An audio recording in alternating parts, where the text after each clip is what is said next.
मैं उज्जवल कुमार आप लोगों का ukclasses.com में स्वागत करता हूं। हम लोग इनऑर्गेनिक केमिस्ट्री में अभी कंसंट्रेशन ऑफ ओर के बारे में चर्चा कर रहे हैं और कंसंट्रेशन ऑफ ओर के बारे में हम लोगों ने अभी जैसे कि कुछ विधियों का अध्ययन किया, जानकारी ली। जैसे सबसे पहले हम लोगों ने बाय हैंड पिकिंग के बारे में पढ़ा और उसके बाद by gravity separation, rotation method और मैग्नेटिक प्रोसेस के बारे में हम लोगों ने चर्चा किया। अब आगे हम लोग चर्चा करते हैं बायलिचिंग के बारे में। इसको हम लोग केमिकल सेपरेशन के नाम से भी जानते हैं, इसे हिंदी में निक्षालन या रासायनिक पृथक्करण कहते हैं। तो आइए हम लोग इस विधि के बारे में चर्चा करते हैं। क्या है ये बायलिचिंग? तो इस विधि में अयस्क को एक ऐसे उपयुक्त गोलक में घोला जाता है जिसमें सिर्फ अयस्क घुलते हैं एवं अशुद्धियाँ नहीं घुलती हैं। जैसे फॉर एग्जाम्पल हम लेते हैं एल्यूमिनियम के अयस्क बॉक्साइड में सिलिका जैसी अशुद्धियाँ रहती हैं। इस अयस्क को क्या करते हैं, सबसे पहले हम लोग सोडियम हाइड्रोक्साइड के घोल में घोल लेते हैं, जिसके फलस्वरूप क्या होता है, हम लोगों को सोडियम एल्यूमिनेट की प्राप्ति होती है। ये सोडियम एल्यूमिनेट का मैंने यहाँ पे मॉलिक्यूलर फार्मूला लिखा है Na3ElO3। ये इसका मॉलिक्यूलर फार्मूला है सोडियम एल्यूमिनेट का। तथा ये अशुद्धियाँ बिना घुले अवशिष्ट के रूप में रह जाती है, जिसे छानकर अलग कर लिया जाता है।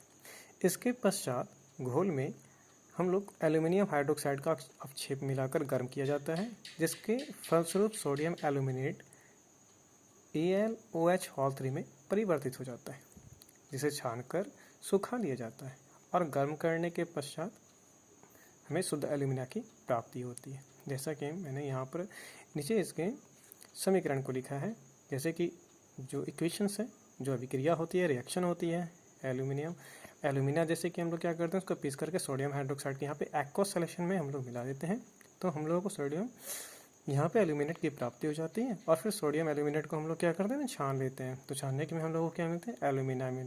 तो यानी कि एल्यूमिनियम हाइड्रोक्साइड की प्राप्ति होती है और यहाँ पे सोडियम हाइड्रोक्साइड अलग हो जाती है। उसके बाद हम लोग क्या करते हैं ना, इसी एल्यूमिनियम हाइड्रोक्साइड यानी कि 2AlOH3 को हम लोग क्या करते हैं, हीट करते हैं। और हीट करते हैं मतलब सुखाने के बाद हीट कर लेते हैं, तो हम लोगों को क्या मिल जाती है, एल्यूमिना की प्राप्ति हो जाती है। तो इस प्रकार से हम लोग कंसंट्रेशन ऑफ ओर करते हैं। तो आपको ये बात ये समझ में भी आ रही होगी। तो हम लोगों ने जो भी चर्चाएं की हैं अभी तक में, वो कंसंट्रेशन ऑफ ओर के बारे में चर्चा करते हैं। अब आइए हम लोग चर्चा करते हैं धातु का निष्कर्षण के बारे में, कि धातु का निष्कर्षण हम लोग किस प्रकार से करते हैं। तो सबसे पहले हम लोग क्या कहते हैं, इसे हम लोग एक्सट्रैक्शन ऑफ मेटल के नाम से भी जानते हैं। तो इसमें क्या करते हैं ना, हम लोग सबसे पहले सांद्रित अयस्क से धातु को मुक्त रूप में प्राप्त करने की क्रिया धातु का निष्कर्षण कहलाता है। जैसे मैंने बताया भी कि सांद्रित अयस्क यानी कंसंट्रेशन ऑफ ओर से धातु को मुक्त रूप में यानी कि फ्री स्टेट में प्राप्त करने की जो रिएक्शन होती है या क्रिया है, उसे हम लोग धातु का निष्कर्षण कहते हैं, एक्सट्रैक्शन ऑफ मेटल कहलाती है। धातु का निष्कर्षण 2 चरणों में होता है। पहला, अयस्क को धातु के ऑक्साइड में परिवर्तित कर देते हैं, जिसे हम लोग ऑक्साइडेशन कहते हैं। दूसरा, धातु के ऑक्साइड को धातु में परिवर्तित करते हैं। अभी मैंने जैसे पहला के बताया कि मतलब धातु का निष्कर्षण है तो 2 चरणों में होता है। एक क्या होता है कि धातु अयस्क हम लोग क्या करते हैं, अयस्क को धातु के ऑक्साइड में परिवर्तित कर दिए, और दूसरा उसको हम लोग क्या करते हैं ना, ऑक्साइड को धातु के रूप में परिवर्तित कर देते हैं। तो अयस्क को धातु के ऑक्साइड में परिवर्तित करने के हमारे पास में 2 विधियाँ होती हैं, एक तो कैल्सिनेशन और दूसरा रोस्टिंग। तो आइए सबसे पहले हम लोग कैल्सिनेशन के बारे में चर्चा करते हैं, निस्तापन के बारे में।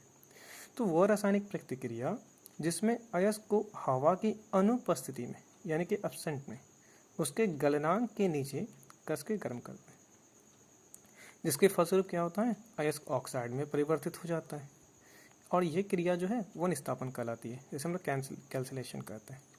और कैल्सिनेशन करने से क्या होता है, जलवाष्प बाहर निकल जाता है तथा अयस्क जो है शांतरित हो जाती है। जैसे यहाँ पे एक समीकरण मैंने लिखा है क्वेश्चन इसका, कि एल्यूमिनियम यहाँ पर है Al2O3 into 2H2O into 2H2O। जब हम लोग इसको क्या करते हैं ना, हीट करते हैं, हीट करने का मतलब यह हुआ कि हवा की अनुपस्थिति में हीट करना, तो ये क्या बन जाता है ना, एल्यूमिना बन जाता है। और जिसका जो H2O है वो हट जाती है, ठीक है, बाहर निकल जाती है। उसी प्रकार से कैल्शियम कार्बोनेट की बात करें, CaCO3 की बात करें, तो जब हम लोग इसको हवा की अनुपस्थिति में हीट करते हैं तो ये क्या होता है, CaO कैल्शियम ऑक्साइड के रूप में परिवर्तित हो जाती है और कार्बन डाइऑक्साइड बाहर निकल जाता है। तो ये हम लोग धातु का निष्कर्षण करते हैं इससे, कैल्सिनेशन से। आइए हम लोग चर्चा करते हैं अब रोस्टिंग के बारे में। तो रोस्टिंग से क्या होता है कि सबसे पहले कि वह रासायनिक अभिक्रिया जिसमें अयस्क को हवा की पर्याप्त उपस्थिति में उसके गलनांक के नीचे, क्या बताया मैंने भी कि इसमें हवा की पर्याप्त उपस्थिति में, कैल्सिनेशन में मैंने बताया कि उसमें हवा की अनुपस्थिति में उसके गलनांक के नीचे गर्म करते हैं। और यहाँ पे क्या होती है रोस्टिंग में कि इसमें हवा की पर्याप्त उपस्थिति होनी चाहिए और उसके गलनांक के नीचे हम लोग क्या करते हैं, कस के गर्म कर देते हैं, जिसके फलस्वरूप क्या होता है ना, अयस्क धातु के ऑक्साइड में परिवर्तित हो जाती है। तो ये क्रिया जारण कहलाती है, इसको रोस्टिंग कहते हैं। अच्छा, इस प्रक्रिया में क्या होता है कि जल वाष्प निकल जाता है, दूसरा कार्बनिक पदार्थ नष्ट हो जाती है, तीसरा है अयस्क छिद्र युक्त तो हो जाता है, और चौथा है कि सल्फर, फास्फोरस इत्यादि अशुद्धियाँ जो हैं ऑक्साइड बनकर बाहर निकल जाती है। तो ये क्रिया रोस्टिंग में होती है। जैसा कि मैंने समीकरण यहाँ पे नीचे लिखा हुआ है एग्जाम्पल में कि ZnS जो है ये सल्फाइड है ये, तो हम लोग क्या करते हैं इसको हवा की उपस्थिति में, तो हवा की उपस्थिति मतलब जैसे कि ऑक्सीजन फिगर है तो इसकी उपस्थिति में क्या करते हैं, हीट करते हैं। तो हीट करते हैं तो ये क्या होती है, ऑक्साइड के रूप में परिवर्तित हो जाती है। और यहाँ पर सल्फर डाइऑक्साइड जो है वो बाहर निकल जाती है। उसी प्रकार से जैसे कि PbSi लेना है तो उसको ऑक्साइड की ऑक्सीजन की उपस्थिति में हम लोग क्या करते हैं, गलनांक के नीचे कस के गर्म कर देते हैं, जिससे क्या होता है ये PbO में कन्वर्ट हो जाती है और सल्फर डाइऑक्साइड बाहर निकल जाता है। दूसरा है हम चर्चा करते हैं धातु को। अभी हम लोगों ने जो पहले चर्चा किया, तो सबसे पहले कि अयस्क को देखिए, सबसे पहले क्या किया ना हम लोगों ने कि धातु को जो निष्कर्षण होते हैं 2 चरण में, सबसे पहले हम लोगों ने पढ़ा कि पहले जो स्टेप किया कि धातु को हम लोग ऑक्साइड के रूप में चेंज करते हैं, ऑक्साइड के रूप में परिवर्तित करते हैं। अब हम लोग पढ़ रहे हैं धातु के ऑक्साइड को। देखिए अब हम लोग करते हैं क्या है, सेकेंड है कि धातु को ऑक्साइड को धातु में परिवर्तन। तो सबसे पहले क्या करते हैं, धातु के ऑक्साइड को धातु में परिवर्तन करने के लिए भी कुछ मुख्य विधियाँ यहाँ पर मैंने लिखी है। तो सबसे पहले है कार्बन या कार्बन मोनोऑक्साइड के द्वारा अवकरण। तो धातु के ऑक्साइड में कोक या चारकोल मिलाकर भट्ठी में कस के गर्म किया जाता है, जिसके फलस्वरूप कार्बन मोनोऑक्साइड में परिवर्तित हो जाता है, जो धातु के ऑक्साइड को धातु में परिवर्तित कर देता है।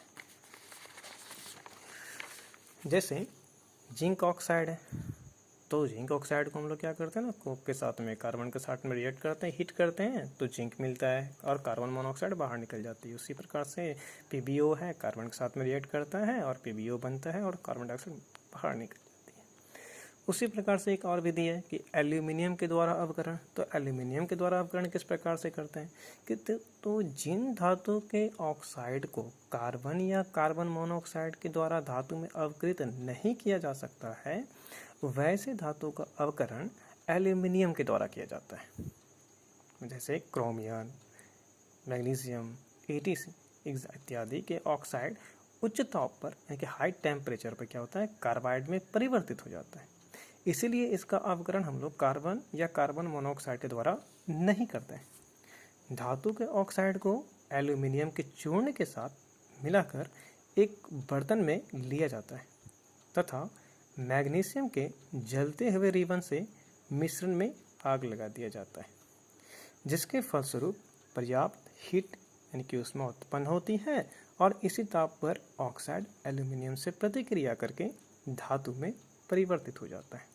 जैसा कि मैंने यहाँ पहले लिखा ही है जो इक्वेशंस है, जैसे कि मैग्नीशियम ऑक्साइड है तो हमने यहाँ पे क्या किया है ना, एल्यूमिनियम के साथ में रिएक्शन किया है। यहाँ पे कार्बन या कार्बन मोनोऑक्साइड के साथ में मैंने रिएक्ट नहीं किया है, क्योंकि अगर ऐसा होता तो फिर ये उसका कार्बाइड बना देता।